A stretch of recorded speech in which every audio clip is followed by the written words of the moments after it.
Hey everybody, so the first step of painting the interiors of the building is I'm going to cut in the tarmac on the ground floors, and I'm just using the extra opaque heavy charcoal Vallejo.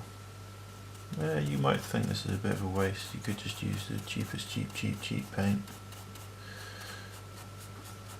but I figure what's the point. So what I'm just going to do is I'm just going to be blocking this in. I'm using a flat straight brush. This is partly because it's easy to cut into the edges, lines, and I might regret using good paint for this. In fact, I may have to change over, just because this particular job is going to be quite paint heavy. But on the same note, this will get me the best effect, so what the hey. So what I'm trying to do is I'm trying to keep the edges clean. I'll show you the reasons using a flat. Can you just see? You can see the back right hand corner, right? So get a brush, and all I'm doing is I'm allowing the flat to cut in right up to the corner.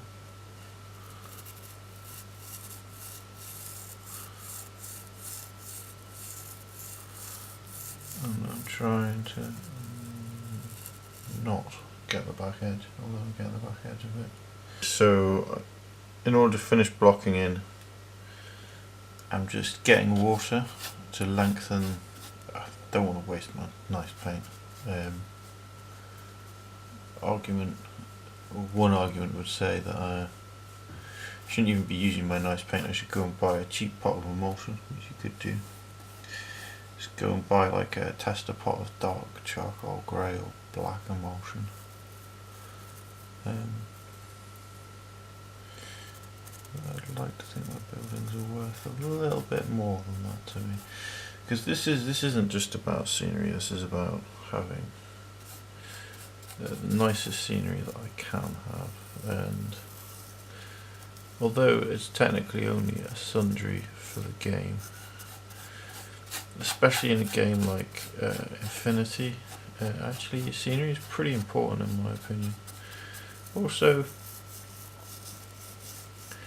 when you're fighting across a battlefield, even if it is only a game table's worth of battlefield and not a real one, it's like I get a little bit frustrated with games which feel a little bit like the scenery doesn't matter. In my opinion, sort of my favourite games. I don't know if anyone's ever played Principles of War, which is the Napoleonic Principles of War. That was probably the best version of it I played, but any of the Principles of War line of games, which is a 15mm historic, but the Napoleonic one in particular, it was like, it felt really good. It felt really good because it contained sort of battle maps which were relevant to different areas of Europe, and when you were fighting on those maps, the maps kind of made sense, and it was about moving. Yeah, there was how your army functioned. You had to take that into account.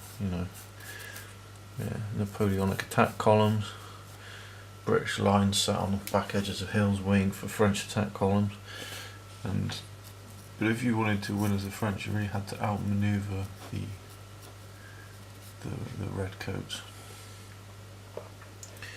And that's what made it a good game, and I feel like there are quite a lot of games, especially in the sort of non-historical realms of things, which kind of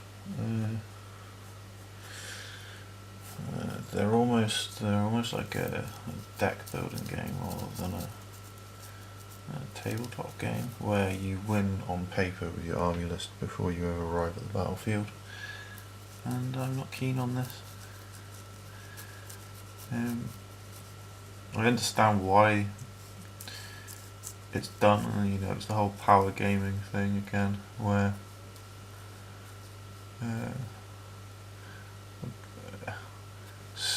sort of something is made overpowered basically in order to sell the miniatures. I do get it as a business model. It doesn't mean I have to condone it though.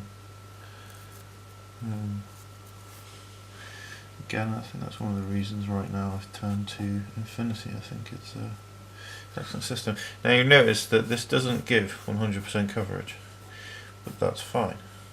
It'll start to create highlights, and I will come and probably ink this with a black ink later, and I'll put like road markings and everything like that. But that's the first tier, so that'll dry, and I'll get back to you in a second when I'm onto the black ink stage. So the grey's dried, and now I'm just getting some black ink. My brush is still wet from the grey, from doing all the other buildings. I've just chucked some black ink in the dregs of the grey. I'm not too fussed about how even this is. I just want another layer of toning, and this will just darken up. Yeah, the reason for laying down the grey is just to tone down the white, so that you don't end up with sort of white highlights when I'm doing this. I am just trying to get under the edges, just so that when the model's sat on the table, I want the tarmac to go sort of straight dark to dark. When I'm leaving these to dry, I've got them stood on things. Things which are smaller than their own bases, in fact, so that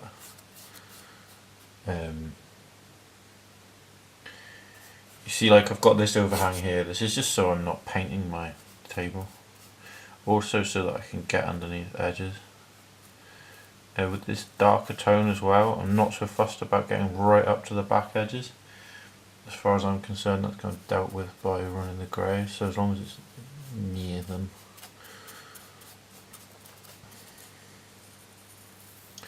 I just don't want to,